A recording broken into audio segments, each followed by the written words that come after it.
Drage gledalke in gledalci, dobrodošli v novi oddaji Destinacija ekocivilizacija. Danes se bomo pogovarjali o arhitekturi in njeni sporočilni modrosti. Arhitektura ima mnogo dimenzij in številne sporočilne vrednosti. Močno je povezana z razvojem družbe. Osebno me integrira razmerje med potrebo po varnosti, občutkom varnosti in pojavnimi oblikami v arhitekturi, strukturi stavb, mest. Seveda ne moremo mimo izrazne vrednosti, razumevanja odnosa med človekom in naravo, človekom in duhovnostjo, ter razumevanja medsebojnih odnosov, ki je prav tako razvidna iz razporeditve in vsebine arhitekturnih elementov. O tem in še mnogo več po nadaljevanju oddaje z našim gostom, Iro Zorkom, arhitektom, mislecem, človekom, ki bivanje razume v vsej njeni celosti, večdimenzionalnih prostorih duše, stavb, narave in vsega, kar je vmes. Dobrodošli v oddaji Destinacija ekocivilizacija in dragi Ira, dobrodošel tudi ti. Hvala. Že uvodoma sva povedala, da se danes pogovarjava o arhitekturi. In zelo bi me zanimalo, kakšen je tvoj pogled? Je arhitektura posledica ali vzvod družbenih sprememb? Lahko rečemo oboje, ne? Čeprav, če bi še probali malo dati misliti, ne? Tako na zelo dolgi rok, ne? Zdaj govorimo pa res o civilizacijah, ali pa mogoče celo res prav starih civilizacijah tudi. Jaz lahko rekel takole, no? Nekje do misterija na Golgoti je arhitektura prihajala k človeštvu nasproti, kot sporočilo. In je bila tista, bi rekel, tisto vodilo, ki je skupnosti dajalo občutek za smisel in povezavo z stvarstvom. Od tega trenutka dalje, pa tako bi rekel, pa še naprej, mogoče celo do dobe, ko so graditelji prenehali biti anonimni. Torej, mi ne vemo, kdo je gradil katedrale, recimo srednjeveške katedrale v Kelnu, recimo. To so bili anonimni graditelji. S tem, da seveda so bili to konkretni ljudje.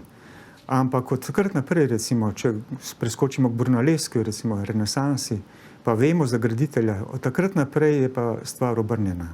Od takrat naprej pa človek sam poklican, da svojimi močmi oblikuje lepoto in skladje, ki ga je nekoč dobival po navdihu.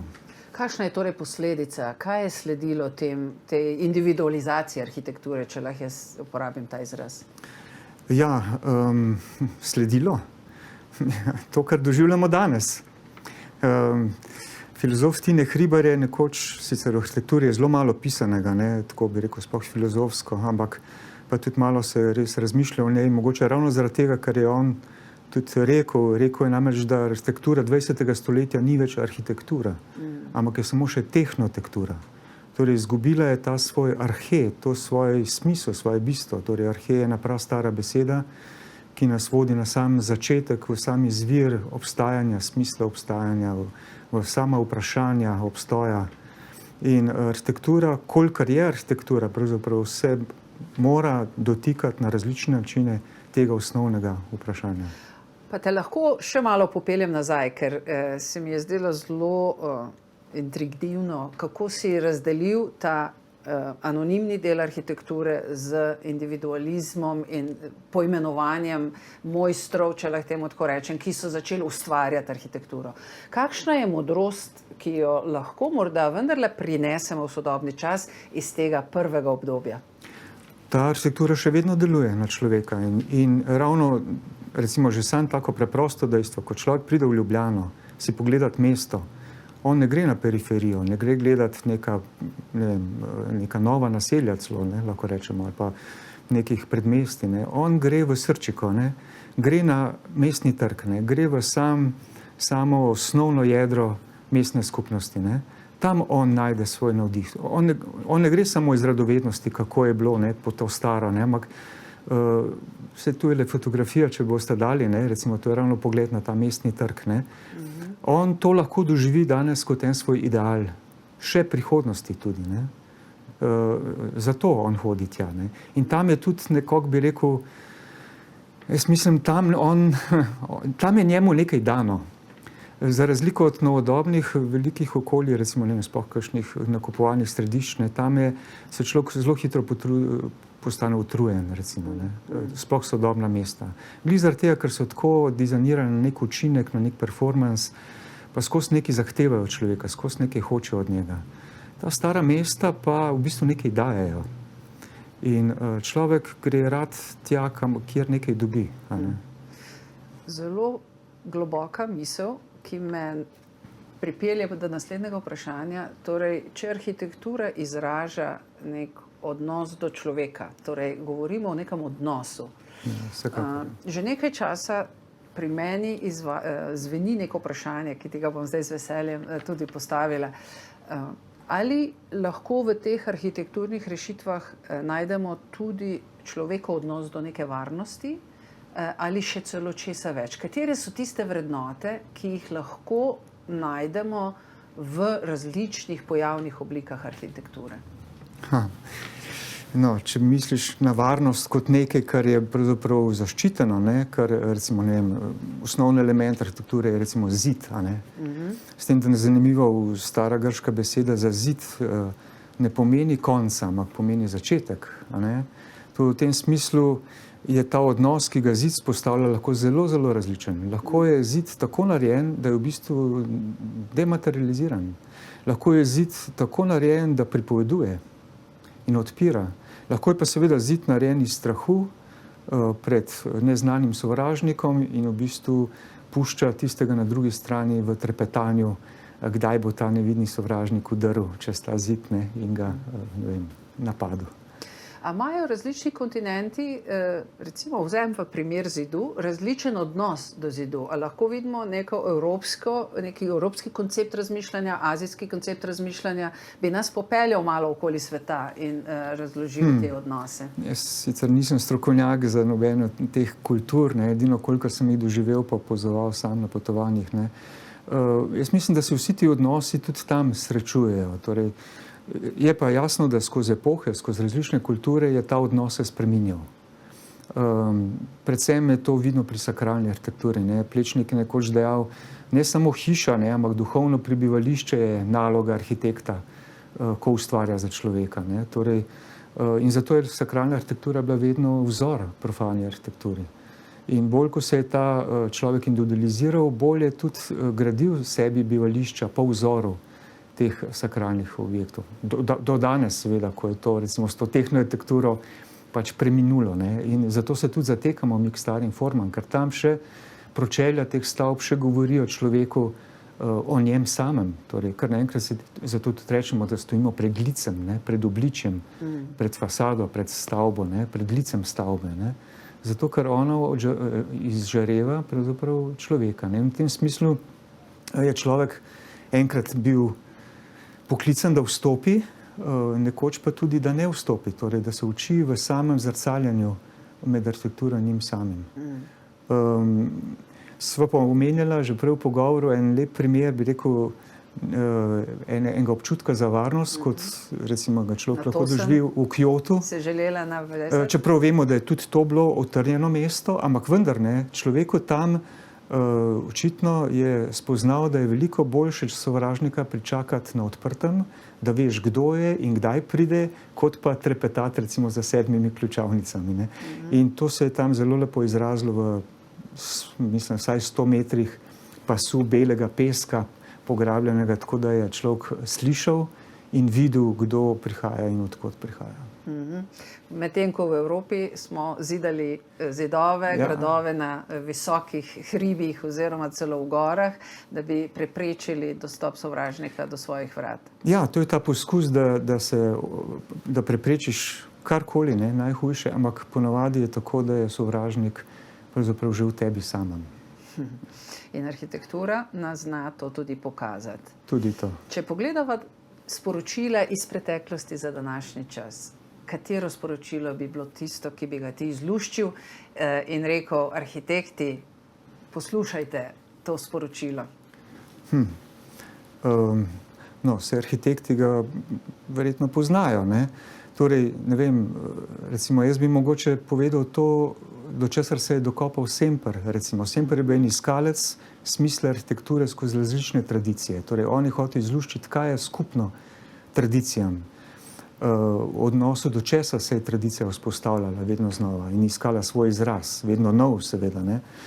In on je izluščil 4 elemente in jih je poimenoval, je rekel, prvo je nasip, prvo je utrdba, bi rekel, ali pa bi rekel ta izoliranost, ali pa ta rahla privzdignjenost, oziroma lahko bi celo rekli poiskati svoj temelj, svoje korenine, se postaviti na mesto, izbrati svoje mesto svojega bivanja in ga utrditi. In to je v bistvu to, kar človek doživlja kot oporo, ki ga ima njegovo fizično telo v odnosu do zemlje. Tu smo v mineralnem odnosu, to je, govorimo čisto o fizičnem. Potem naslednja faza v gradnji je dejansko postaviti obliko. To je tesarska tehnika, torej ogrodje, danes rečemo skelet ali karkoli. In to je vezano na vodni element, lahko povežemo tudi z rastlinstvom to, ker rastline so tiste, ki rastejo, ki dajo obliko stvarem. To tudi ima človek v sebi, toliko ima človek tudi v sebi rastlinskega kraljestva. Potem pa pridemo recimo v to, kar se razpne čez ta obod. In tu je zdaj ta zid, ki je lahko materializiran ali nematerializiran. Vemo pa, da je bil v preteklosti vedno od znotraj saj oslikan, torej še do nedavnega, recimo tudi stare naše kmečke hiše ali izbe so bile vedno oslikane od znotraj. To se danes opušča, ali pa imamo mogoče kakšno sliko, ki je ne. Ampak tukaj smo, bi rekel, v zračnem elementu. In zračni element se veže na astralno, na živalsko, na čustva. Tu se pripovedujejo zgodbe, tu se naše strasti, naši nagoni dejansko, tu se z njimi borimo, tu jih prepoznavamo in to je ta plašč arhitekture. Ja. To je krasen trenutek, da vendarle prekineva najin pogovor in se poglobiva ravno v te elemente v nadaljevanju, najprej pa oglasi. Dobrodošli nazaj v oddaji Destinacija ekocivilizacija. Z mano je arhitekt Ira Zorko. Ira, pred pavzo si načel eno izjemno poglobljeno zgodbo in bi rada, da jo midva nadaljujeva. Omenil si že 3 elemente, ki so bistveni pri vsaki arhitekturi in je prav, da tudi mi, laiki, kadar opazujemo arhitekturo, smo na njih pozorni. Poudaril si nasip, poudaril si skelet in poudaril si ta, če lahko rečem, kožo, ki jo gledamo od znotraj ali od zunaj. Vendar to še ni vse. Kateri so še tisti elementi, na katere moramo biti pozorni? Ne, tukaj moramo končati to zgodbo. Ja. To prije 4. element. Se človek malo sluti, če so bili prej minerali, pa potem rastline, pa potem živali, tu še ni človeka. Človek je tisti, ki naseljuje potem to stavbo. To je njegova toplota, to je njegovo srce, to je tisto, kar so v stari arhitekturi, kar je v sakralni arhitekturi oltar in kar je v profani arhitekturi ognjišče, ki pa je zopet simbol, torej tako kot je Goethe recimo zapisal čist na koncu Fausta, torej ko zbor zapoje, da vse v svetu se simbolizira. In v tem smislu vse, kar je materialnega, je v bistvu simbol duhovnega, ker tudi nič ne more nastati materialnega, ne da bi bilo prej mišljeno. To je značilno za arhitekture. Arhitektura ne more nastati, če ni mišljena. Nekdo jo more misliti in misel je praktično neoprijemljiva, je že duhovna dimenzija. In to je ta temeljna ideja, ki je pravzaprav v vsaki arhitekturi prisotna. Človeka spominja na to, kaj je človek. Da je človek en mikrokozmos, da je dejansko tesno povezan z stvarstvom. Da je, zdaj lahko pridemo v tisto drugo fazo, da je pravzaprav tudi lahko hvaležen stvarstvu in če je povsem upravičeno lahko hvaležen stvarstvu in če je hvaležen stvarstvu, je prav, da na to hvaležnost nekako odgovori z enim spoštovanjem in da gradi odnos s tem stvarstvom in do samega sebe, pa do svojih predvsem soljudi v tem spoštovanju. Tukaj si nam odprl povsem novo dimenzijo v odnosu do arhitekture, ki ni samo fizična, ampak ima v sebi vsaka arhitektura, vsaj naj bi imela tudi to duhovno povezavo z človekom, ki je znotraj in s prostorom, ki je izven nje. Ja. Ali to v sodobni arhitekturi v resnici še vedno nagovarjamo? Poglej, to staro Ljubljano, prej smo pokazali to fotografijo. To sta dve vrstni hiši pravzaprav. In lepota te stare Ljubljane, te posode, ki je stkana zanimivo iz individualnih hiš. Ampak pogoj, da so te stvari nastale, da je ta posoda bila stkana, je to, da so te hiše stopile skupaj. Če bi mi te hiše razmaknili, tako kot so danes vse hiše razmaknjene, naš cel urbanizem je danes na distancah, na tolerancah v bistvu. Ne. Jaz pravim, toleranca je ravno še znosna, ne vem, meja, ne vem, kaj bi rekel. Ja, to je meja znosnosti. Ne. Torej, tu vidimo, kako so naši odnosi napeti. Ne. Medtem, ko stara arhitektura je pravzaprav vedno iskala stik. Je bila povezana. Harmoničen stik. Ne. Vemo, hiše na Krasu včasih so kamni puščeni na koncu zidu, zato da se naslednja hiša lahko prijela te hiše. Ne. In tako je tudi Ljubljana zgrajena. Ne. Torej, zanimivo, interierji oziroma eksterierji stavb, ko so zloženi skupaj, formirajo interier mesta. Ne. Torej, tako, ko stopimo iz hiše, pravzaprav stopimo v to, kar je hiša skupaj z vsemi ostalimi hišami zgradila kot svoj interier. V bistvu nov arhitekturni prostor. Ja, tako. In v središču tega prostora ta prostor ne bi popoln, če ne bi bil v njemu vodnjak. To je edini prostostoječ element, ki, ne vem, tako kot jaz hodim k njemu na obisk, pa me vedno odžeja, nosi to prispodobo svobodnega človeka, torej človeka, ki seže med nebom in zemljo in ki je oživljajoč za sebe in za svojo okolico.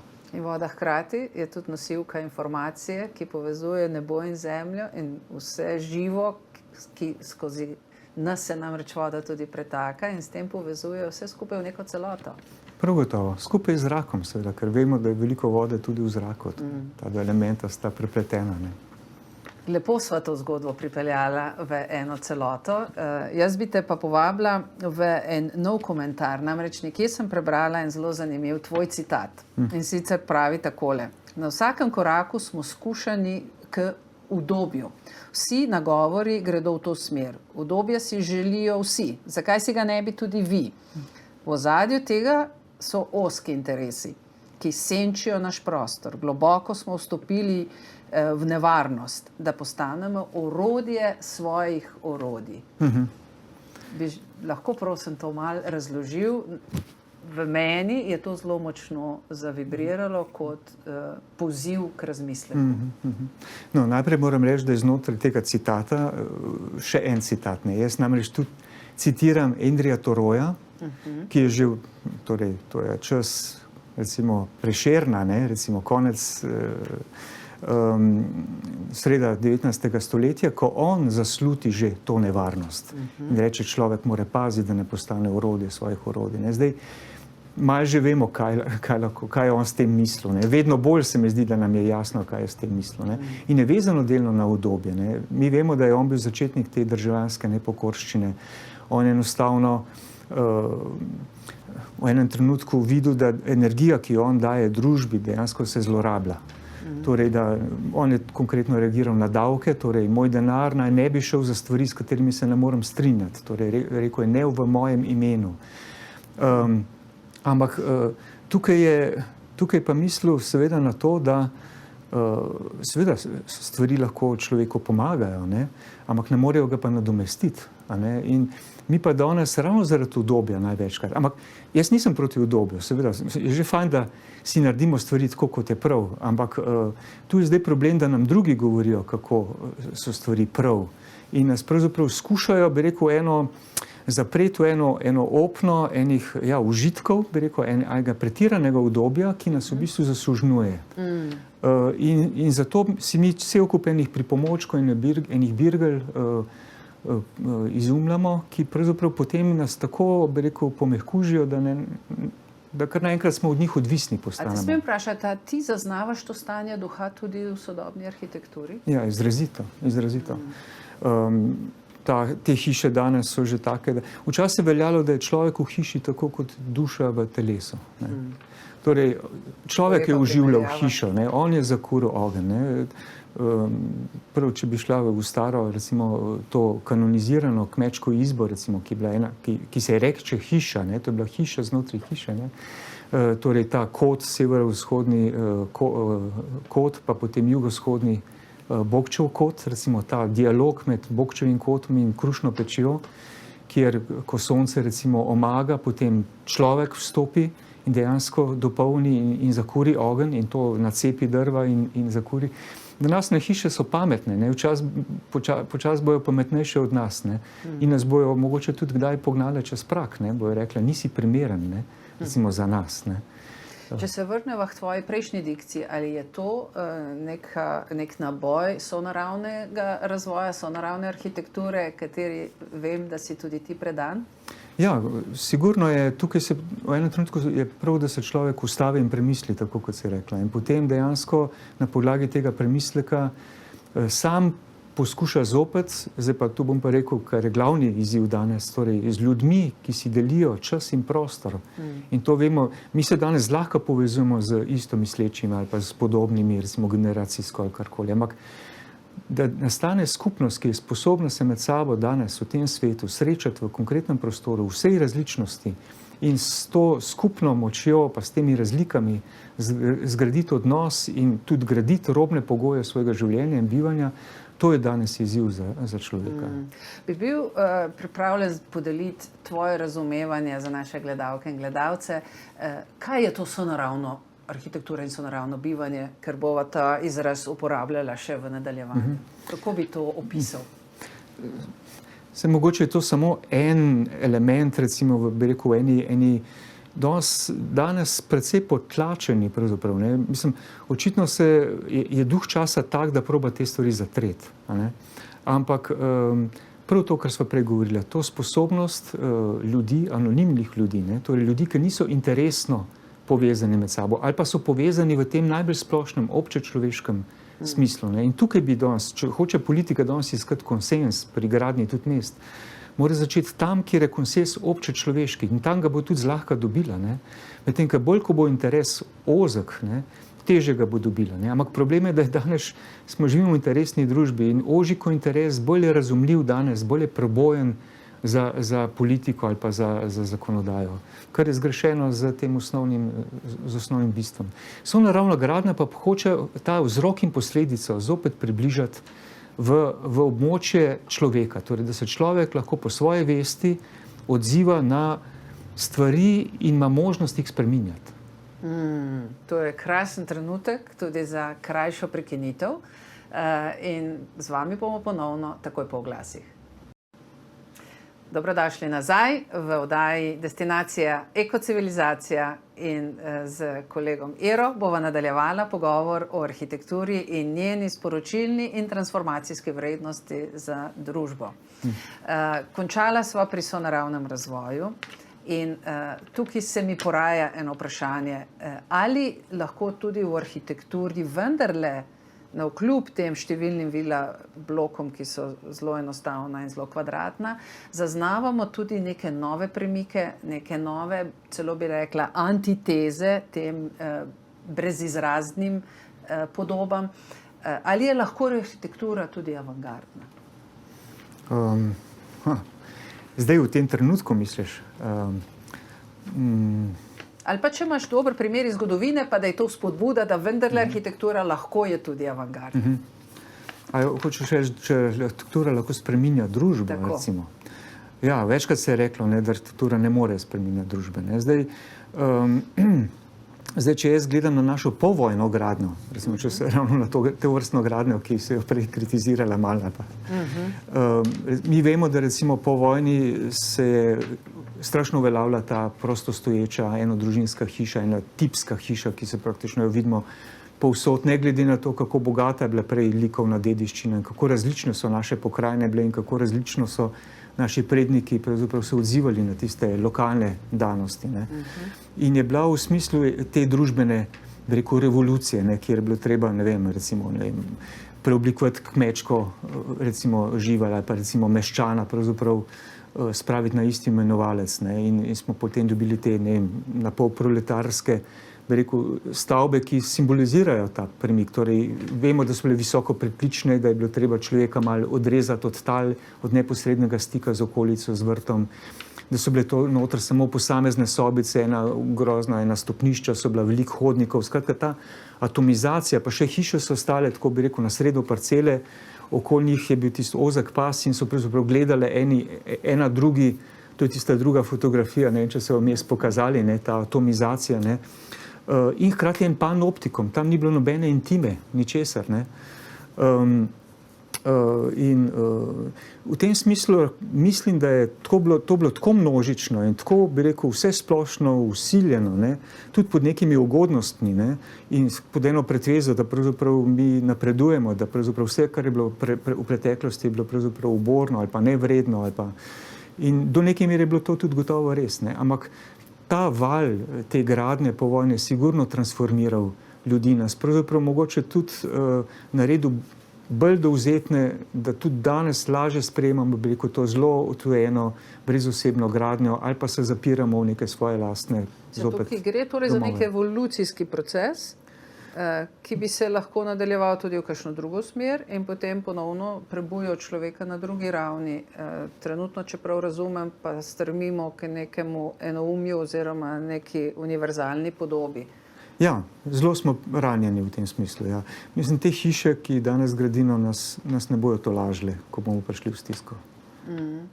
A lahko prebudimo genetski spomin vendarle na vse to, kar je arhitektura predstavljala nekoč in jo počasi začnemo vračati z neko plemeniteno mislijo in z višjo stopnjo zavesti tudi v sodobni čas? Sigurno, samo je treba spremeniti pogoje nastajanja te arhitekture. Na ta način oddaleč ali pa za druge, kjer se dejansko gradi za druge, pa kjer se gradi za trg, ne, recimo, mi smo od 90-ih let, ko imamo svojo državo, izrazito se je pojavila ta gradnja za trg, ne. Jaz sem se kot arhitekt vedno spraševal, kje je zdaj ta trg, ne, tega trga nikjer ni bilo, ne, to je ta virtualni trg, v bistvu se je gradilo za denar, ne. In v bistvu mi smo, ena ogromna sprememba se je zgodila v tem, da pravzaprav tisto, kar je bilo prej sredstvo, je postalo cilj. Torej, nekoč je bil denar neko sredstvo, da si ti realiziral neko svoje bivanje. Bila neka pomoč, zelo dragocena pomoč, ker si jo lahko menjal različna znanja, specializacije za neka skupna naprezanja družbena, ne. Danes pa vemo, da pravzaprav že gradimo iz neke špekulacije, da največkrat že gradimo stvari kot neko naložbo, že na svojo hišo, na svoj dom gledamo kot na neko naložbo. To pomeni, da je cilj postal sredstvo, torej hiša je postala, pa vse ostalo, mi ljudje smo postali sredstvo za pridobivanje denarja. Torej, stvari so se zelo, zelo zasukale. Pa to je vse skupaj neka imaginarna enota, denar ne obstaja v resnici. Ja, tako. Menjalno sredstvo. Hkrati nam daje neko iluzorno svobodo, ker je tako, bi rekel, lahko ga porabimo za vse sorte, ne? Lahko si izmišljujemo, zakaj ga bomo porabili. Medtem, če imamo hišo, moramo pač tam biti in za njo skrbeti in v njej bivati, ampak smo pa resnični, ne? A si upava malo sprehoditi skozi različne civilizacije in si pogledati vidik investitorja, ki sem ga začutila v tvojem prejšnjem odgovoru.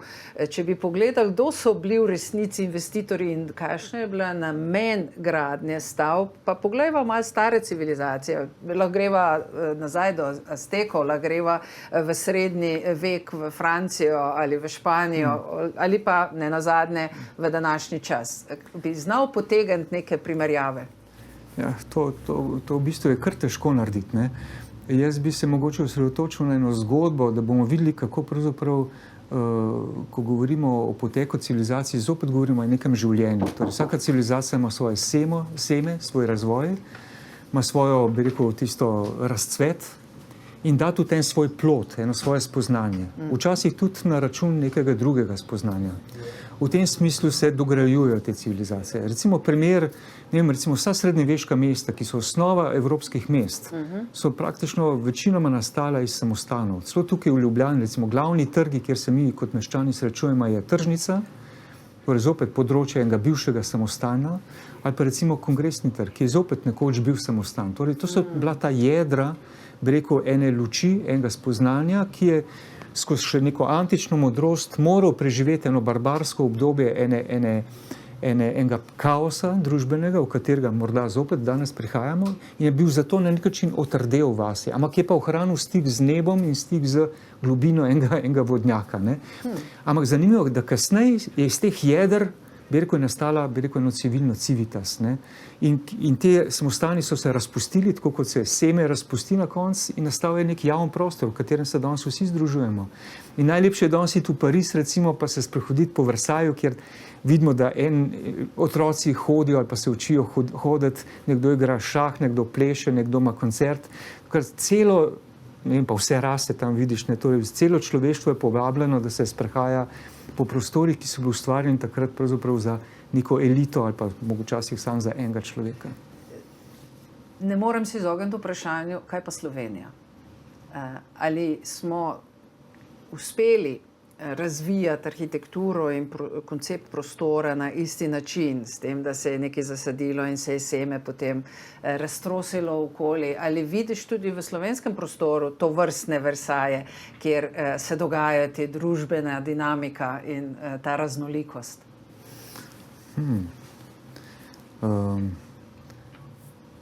No, kar bi rekel v zvezi s Slovenijo, je predvsem to, da se moramo zavedati, kako pestra in kako posebna je ta dežela, da je pravzaprav stkana pravzaprav iz kotičkov enih pokrajin, ki je tudi oblikovala zelo različne kulture, zelo različne jezike, lahko govorimo celo o jezikih kopnega, položenih v narečja, bi rekel, vseh teh voda, ki so oblikovala naš prostor in dala toliko nekih izrazov, kako živeti, recimo, eno univerzalno resnico skozi eno spoznanje, ampak vendar skozi en zelo konkreten prostor.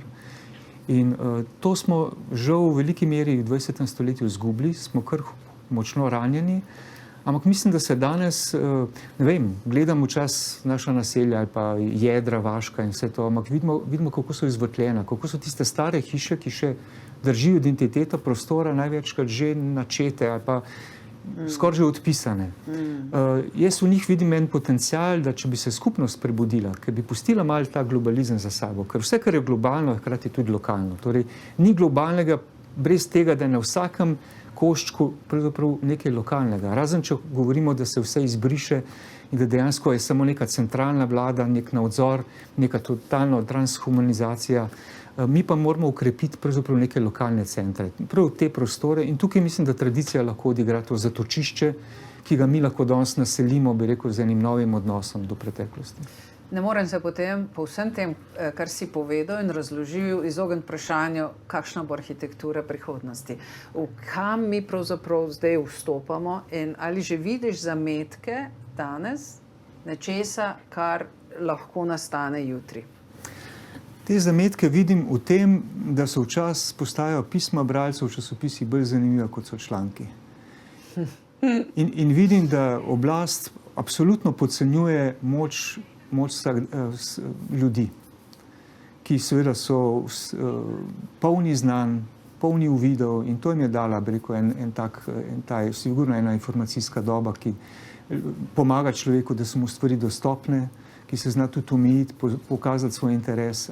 Če bi to prenesli še v konkreten prostor in razvili ene protokole, kjer bi ljudje lahko participirali na dolgi rok pri oblikovanju svojega okolja in ga skozi to tudi posvojili, smo na dobri poli, da ustvarimo eno novo lepoto, ki je še ni bilo.